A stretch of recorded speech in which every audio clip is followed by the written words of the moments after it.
नमस्कार दोस्तों, स्वागत है आपका आपके अपने यूट्यूब चैनल पर। दोस्तों, घर का मंदिर वह स्थान होता है जहां हमें सकारात्मक ऊर्जा मिलती है। अपने घर में मंदिर बनाते समय हमें इस बात का ध्यान अवश्य देना चाहिए कि उस मंदिर में क्या रखा जाए और क्या नहीं। हमें इस बात का ध्यान हमेशा रखना चाहिए। घर के मंदिर में ऐसी कौन कौन सी वस्तुएं हैं जो पॉजिटिव एनर्जी देती है, इसके विपरीत ऐसी कौन सी वस्तुएं हैं जो हमें नकारात्मक ऊर्जा प्रदान करती है। इसी तरह लोगों के मन में कभी कभी यह जिज्ञासा रहती है कि घर के मंदिर में माचिस रखना ठीक है अथवा नहीं।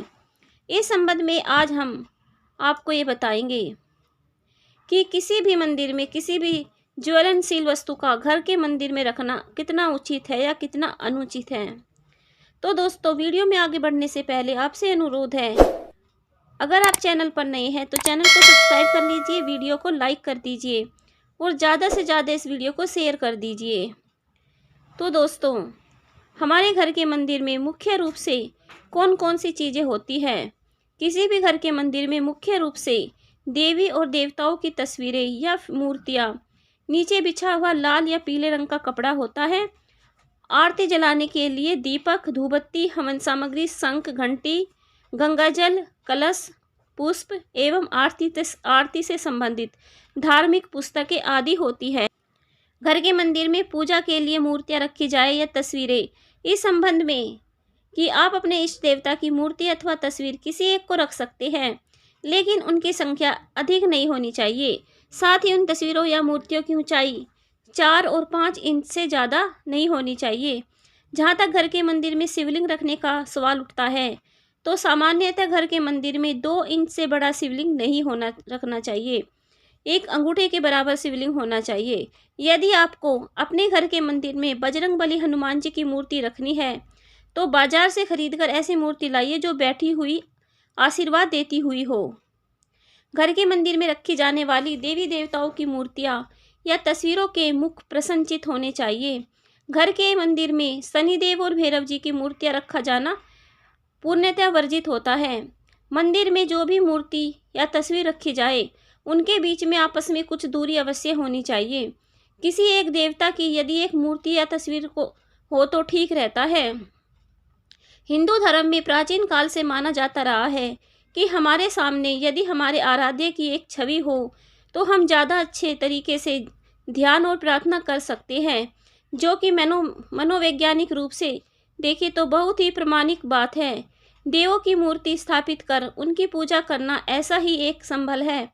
यदि हम शास्त्र सम्मत नियमों का पालन करके अपने घर की भगवान की मूर्ति को सही तरीके से उपासना करें तो निश्चित रूप से हम अपने जीवन में शांति और समृद्धि प्राप्त कर सकते हैं, जिससे आप सही तरीके से अपने घर में देव प्रतिमा लगाकर पूजा कर सके।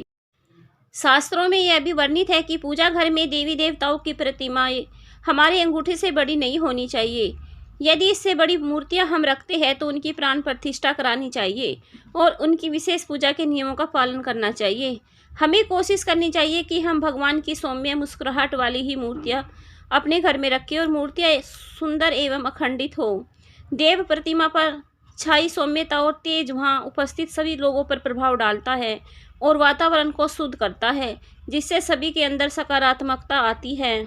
हमें किसी भी देवता की टूटी चिटकी मूर्ति या कटे फटे धुंधले चित्र भी नहीं लगाने चाहिए। ऐसा करने पर पारिवारिक कलह बनी रहती है और आर्थिक नुकसान भी होते हैं। इसी प्रकार से घर में कभी भी भगवान की रौद्र रूप वाली मूर्तियां या चित्र नहीं लगाने चाहिए, इससे नकारात्मकता आती है। इसके लिए एक तर्कपूर्ण बात यह है कि भगवान का रौद्र रूप बुरी शक्तियों और दैत्यों के लिए था और आप इनमें से नहीं है। प्रचलित मान्यताओं की माने तो इन्हीं कारणों से घर में भैरव बाबा, नटराज भगवान और शनिदेव की मूर्ति भी ना लगे। इनका दर्शन बाहर के मंदिर में ही करें, क्योंकि ये भगवान के रौद्र रूप माने जाते हैं। इसके साथ ही हमें एक और महत्वपूर्ण बात का भी ध्यान रखना चाहिए कि जो भी मूर्तियां लगाई वह खोखली ना हो, अन्यथा ऐसी मान्यता है कि घर में लक्ष्मी जी का वास नहीं होता। अंतिम परंतु अति महत्वपूर्ण बात, घर के मंदिर में हमें एक देवता का ही स्वरूप रखना चाहिए। कभी भी अधिक मूर्तियां, विशेष करके गणेश जी की 3 मूर्तियों, 2 शिवलिंग, 2 शंख, 2 सूर्य प्रतिमाएं और देवी की 3 मूर्तियां रखने से बचें, क्योंकि इन देवों की इन संख्याओं की मूर्तियां लगाना अशुभ माना जाता है। उचित तरीके से घर में अपने ईश्वर की उपासना संपन्न करें, जिससे आपको उसकी पूजा का मनोवांछित फल मिले। भगवान की मूर्ति का स्वरूप ऋषि मुनियों ने ध्यान और तपस्या से मिली सिद्धियों से प्राप्त किया और मानव जाति को इसका ज्ञान दिया, परंतु समय के साथ शास्त्रों में मौजूद यह प्राचीन ज्ञान की बातें शुद्ध अवस्था में नहीं रह गया है और अलग अलग लोग अपने अपने तरीके से भगवान की मूर्ति को पूजते हैं। भगवान की मूर्ति किस धातु की हो, इस बारे में शास्त्रों में क्या वर्णित है, जिसके बारे में हमने बहुत गहन अध्ययन करके आपके लिए जानकारी निकाली है। वैसे तो श्रद्धा और प्रेम से आप जिस भी तरीके से प्रभु की भक्ति करें वो सब स्वीकार करते हैं, परंतु शास्त्रों के अनुसार भगवान की मूर्ति 8 प्रकार की होती है। लकड़ी की, पत्थर की, चित्र के रूप में, मन में भाव के भूखे भगवान मन में बनाई गई प्रतिमा भी स्वीकार करते हैं, और यदि आप बिना मन भटके ध्यान लगाने में सक्षम हो तो ये सभी मूर्तियों में सर्वोत्तम है वही है। अगर जो आप अपने मन में रखते हो, मिट्टी या बालू की, माणिक्य मणियों से सुसज्जित से सजी हुई और चंदन या अन्य सुगंधित पवित्र लेप से बनी हुई मूर्तियाँ। प्राचीन काल से जो चलन है उसके अनुसार लकड़ी, पत्थर, सोने, चांदी या पीतल जैसी धातुओं की मूर्तियाँ ही घर में रखनी चाहिए। वैसे धातु की मूर्तियाँ महंगी होने के कारण आजकल पत्थर की मूर्तियों को भी बहुत से लोग घर में पूजा के लिए रखते हैं, जैसे संगमरमर, प्लास्टर ऑफ पेरिस और ग्रेनाइट की मूर्तियाँ। अगर हम मध्यम वर्गीय लोगों की बात करें तो दक्षिण भारत में आप लोगों की पूजा घरों में ज़्यादातर काले ग्रेनाइट की मूर्तियाँ देखेंगे, जबकि उत्तर भारत में पूजा के लिए अधिकतर मूर्तियाँ आपको सफ़ेद संगमरमर की दिखेगी।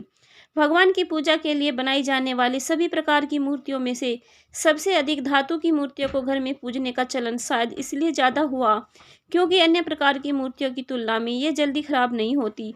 आमतौर पर धातुओं की मूर्तियों में सबसे ज़्यादा पीतल, तांबे और जस्ते से बनी हुई एक मिश्र धातु होती है कि मूर्ति पूजा के लिए व्यापक रूप से उपयोग की जाती हैं। ऐसा शायद इसलिए है कि सोने और चांदी के मुकाबले पीतल सस्ता होता है। ध्यान रखें कि घर के मंदिर में हमें चीनी मिट्टी की, प्लास्टिक की और प्लास्टर ऑफ पेरिस आदि की मूर्तियां नहीं लगानी चाहिए, जो कि शुभ नहीं मानी जाती, शायद इसीलिए कि ये शुद्ध तत्व नहीं है और ऐसा करने से घर में नकारात्मकता आती है। मनुष्य को अपने सामने एक ध्येय या एक संबल चाहिए होता है आराधना करने के लिए, और गुणों के आधार पर हमारे देवी देवता निरूपित किए जाते हैं। आप जीवन में जिस गुण को अपने अंदर लाना चाहते हैं उन गुणों वाले देवता की आप आराधना करें और मूर्ति पर ध्यान लगाकर आप उस देवता की ज़्यादा से अच्छी पूजा आराधना कर पाएंगे जिनकी पूजा आप कर रहे हैं, और ये जिसके मन में श्रद्धा और उसी को समझ में आ सकती है। जैसे कि एक प्राचीन कहावत भी है कि मानो तो देवता नहीं तो पत्थर। जब आप घर में अपने इष्ट देवता का मंदिर स्थापित कर रहे हैं तो इस बात का अवश्य ध्यान रखिए कि आपके घर के मंदिर की दिशा कौन सी है। ज्योतिष के शास्त्र के अनुसार वैसे तो भगवान हर जगह है, ईश्वर किसी दिशा का मोहताज नहीं। आपके घर का मंदिर बाथरूम या शौचालय से दूरी पर होना चाहिए। अपने घर का पूजा स्थल ऐसे स्थान पर कदापि ना बनाए जहाँ पास में वॉशरूम हो, क्योंकि वॉशरूम या शौचालय नकारात्मक ऊर्जा का क्षेत्र है और पूजा स्थल सकारात्मकता का स्थान। अगर ऐसे में आप पूजा का स्थान यदि शौचालय के आसपास बनाएंगे तो वहाँ की निगेटिव एनर्जी आपको प्रभावित करेगी, जिसके कारण आपको पूजा का लाभ नहीं मिल सकेगा। घर का मंदिर लेटने अथवा बैठने की जगह से नीचे नहीं होना चाहिए। घर के मंदिर के संबंध में एक महत्वपूर्ण बात यह भी है, जहाँ तक कि हो सके मंदिर अपने उठने बैठने की जगह से ऊंचा होना चाहिए, क्योंकि देवी देवता का स्थान हम सबसे ऊंचा है। यदि घर में पूजा के स्थान के लिए एक अलग ही कमरा दिया जाए तो सर्वाधिक उचित है। पूजा स्थल को शयन कक्ष में बनाना पूर्णतः वर्जित है। घर के मंदिर में कभी भी बिखरा हुआ सामान नहीं होना चाहिए।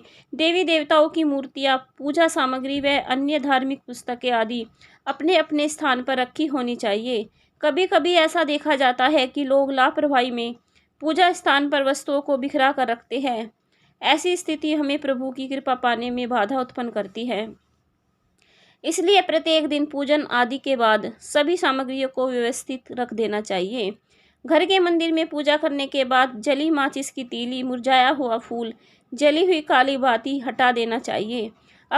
अपने पूजा स्थल को साफ सुथरा रखना चाहिए। घर के मंदिर में बिखरी और जली हुई माचिस की तीली नहीं होनी चाहिए, यदि दीपक जलाने के लिए आपने पूजा घर में माचिस रखनी ही है तो उसे किसी कागज़ या कपड़े में छिपा कर रखना चाहिए, उसे सामने नहीं रखना चाहिए। दीपक जलाने के बाद बुझी हुई माचिस की तीली को इधर उधर नहीं फेंकना चाहिए, बल्कि उसे डस्टबिन में डाल देना चाहिए। माचिस के स्थान पर आप अपने दीपक को जलाने के लिए लाइटर आदि का भी प्रयोग कर सकते हैं। पूजा घर से मुरझाए हुए फूलों को अवश्य हटा देना चाहिए, क्योंकि ये मुरझाए हुए फूल आपके घर के मंदिर में नकारात्मकता ऊर्जा उत्पन्न करते हैं। तो दोस्तों, आज की वीडियो में इतना ही। धन्यवाद दोस्तों।